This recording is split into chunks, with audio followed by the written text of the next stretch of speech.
Hi, this is Alex from phpacademy.org, and this is a video tutorial for the new Boston. Now in this video tutorial and the video tutorials that are going to come after this in this short server series are talking about a predefined variable in PHP called $_server.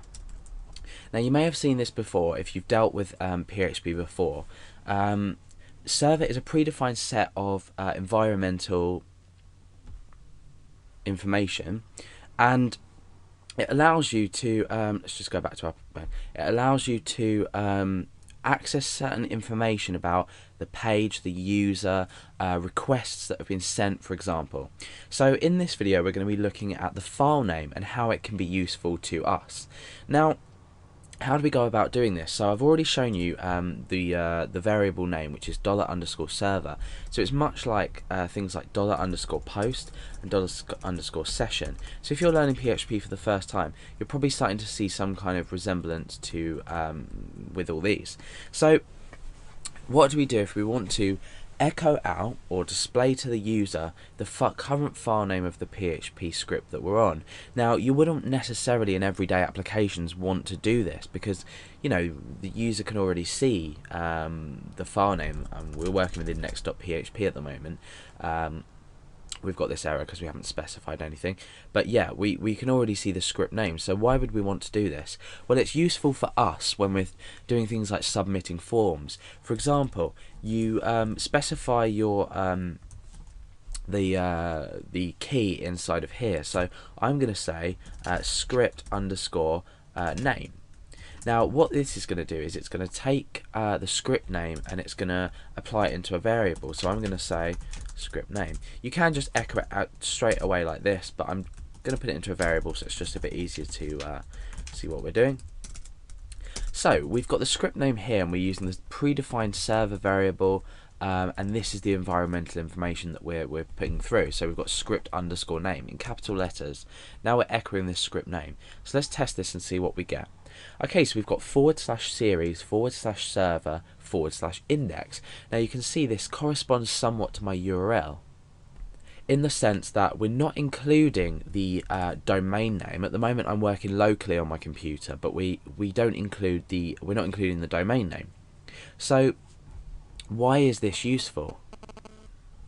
Now let's say we wanted to submit a form, but we didn't know the name of the file that the user was actually currently on. For example, let's create another file and we'll put a form in. And we'll have the action of this, well, we'll leave the action out, that's the point. So method equals post.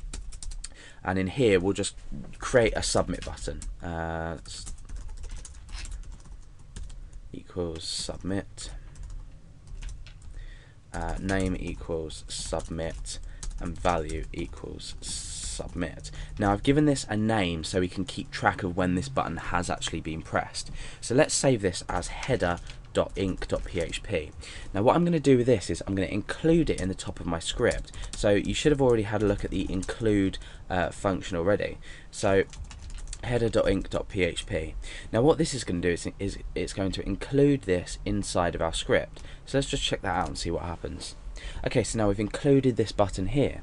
Now what happens if we want to, I mean at the moment I've left action blank. What happens if we had another page? So I'm going to create another PHP page here, another page.php. What happens if we had another page and we were including this file as well? So header.inc.php. Now what I want to do is I want to have, let's just get rid of this for now. I want to submit this this form, but I want the action to be updated depending on what page I'm on. Because if I was to say have this button here, but I had let's say if is set $_post submit echo, we could say anything really, process 1. This process might be, say, registering a user, if that makes sense. Let's just copy and paste this over to the other page, but we can now call this process 2. So on index.php we're dealing with process 1, and on here we're dealing with process 2. However, we've got the same form.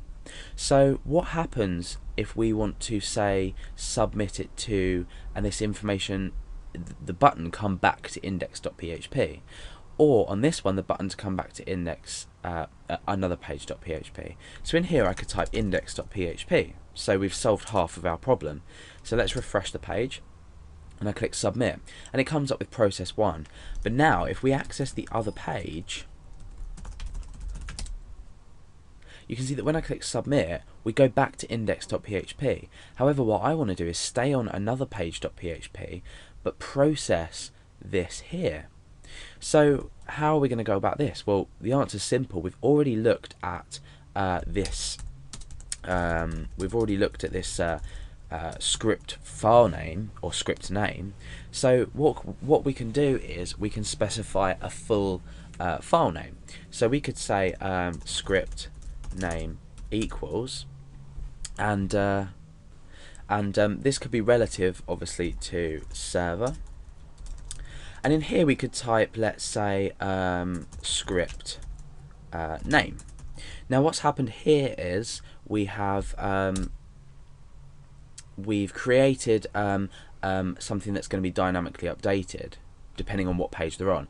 So this header include is included on index and another page, but when we're on index this will be different, and when we're on another page this will be different again. So let's change this action here and update it dynamically. So we can set PHP tags to put this in here, and we can just echo out script name. So now what's going to happen is whatever page we're on, let's just view the source, you can see that form action equals another page.php there with the long the file names that we're, well, the directories that we're currently in. However, when we're on index.php, you can see that it's automatically changed again. So obviously this isn't going to work at the moment. Well, it will, because just because of the way everything's set up. So let's just go over to another page,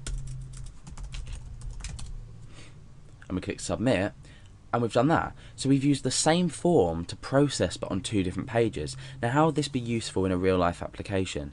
Now let's say this submit button had a form field which was username and password, and you wanted to log your users in but keep them on the same page as they are. You could use a form to log your user in, everything could work absolutely fine, and then what you could do is, using this variable that we've set here, you could redirect them back to the page that they submitted the user login from. So most websites you have the username and password at the top of the page, and you are returned to the page that you are currently viewing before you logged on. So that's a really useful way of using that server predefined environmental variable.